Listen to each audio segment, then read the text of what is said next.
Hello बच्चों आपका हमारे यूट्यूब चैनल दीपक सर क्लासेस में स्वागत है। बच्चों आज की क्लास में एक्सरसाइज 6.3 का क्वेश्चन नंबर 3 करेंगे। ठीक है, एक बार क्वेश्चन को रीड करो, बहुत प्यारा सा क्वेश्चन है। ठीक है, समझना। देखो क्या कह रहा है, एक ट्रेपेजियम ABCD है। ये रहा प्यारा सा ट्रेपेजियम, प्यारे से क्वेश्चन के लिए प्यारा सा डायग्राम। ठीक है, अच्छा इसमें कह रहा है डायगोनल जो AC और BD है वो O पॉइंट पर मीट करते हैं। ठीक है,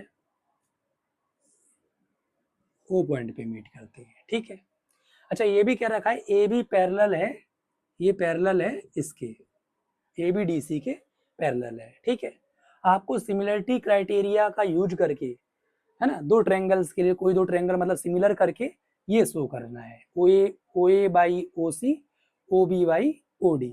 तो आपको देख के ही आइडिया लग गया होगा, O A by O C, O B by O D, यानी यही दो ट्रायंगल उठा लूं इन दोनों को सिमिलर करने के लिए। ठीक है, चलो इतना सोच लिया, चलो ठीक है, लेकिन सिमिलर होंगे कैसे, ये सोचा क्या?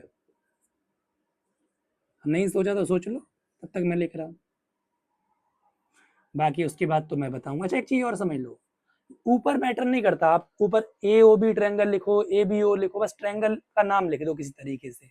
यहाँ कोई ऐसा रूल रेगुलेशन नहीं है कि आपको सोच के लिखना है, समझ रहे हो? अब देखो मैं थोड़ा सा आपको हिंट दूं, तो ये देखो जेड बन रहा है, जेड, ये दो पैरेलल लाइन है, तो ये एंगल इसके इक्वल होगी। यहाँ देखो जेड बन रहा है अल्टरनेट इंटीरियर के प्रॉपर्टी से। जब हमेशा याद रखना, अगर दो लाइन को कोई ट्रांसवर्सल कट करती है तो ये वाला एंगल इसके इक्वल होता है अल्टरनेट इंटीरियर से। सिमिलरली सिमिलरली इधर भी जेड बन रही है देखो, है ना, तो ये वाला भी एंगल इसके इक्वल होता है अल्टरनेट इंटीरियर प्रॉपर्टी से। तो एंगल बी जो है एंगल डी के इक्वल हो जाएगा, और उसी तरीके से एंगल ए, जेड यहाँ बन रही है, देखो बन रही है, एंगल ए भी एंगल सी के इक्वल हो जाएगा। तो ये दोनों ट्रायंगल डबल ए से क्या हो जाएंगे, सिमिलर हो जाएंगे। तो यही करना था हम, जब ये कर लेंगे तो फिर वो भी हो जाएगा। चलो देखते हैं, एंगल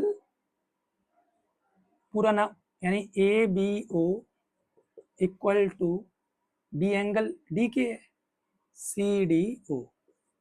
ठीक, अच्छा दूसरे एंगल की बात करूं, एंगल अब ए जो है सी के इक्वल है, तो बी ए ओ, यानी जो एंगल है वो बीच में आना चाहिए। ठीक है, एंगल डी सी ओ के, समझ में आया?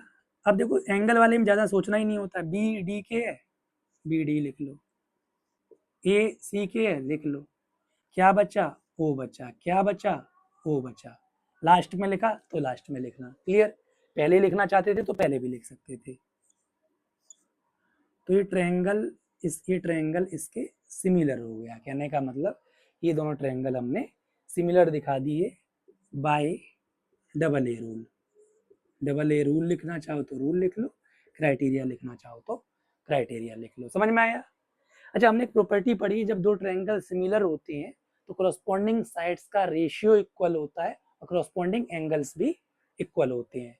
तो हाल यहाँ तो हमें काम करस्पॉन्डिंग साइड्स का है, तो मैं B A by D C, है ना, पहली की स्टार्टिंग की दो, स्टार्टिंग की दो, लास्ट की दो, लास्ट की दो, फर्स्ट लास्ट यानी बी ओ, इधर फर्स्ट लास्ट डी ओ, ये लिख लेता हूँ by C P S T, corresponding parts of similar triangle.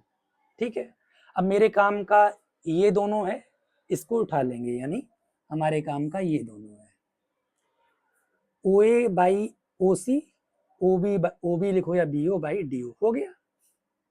तो उसी तरीके से लिख देता हूँ, O A by O C equal to O B by O D.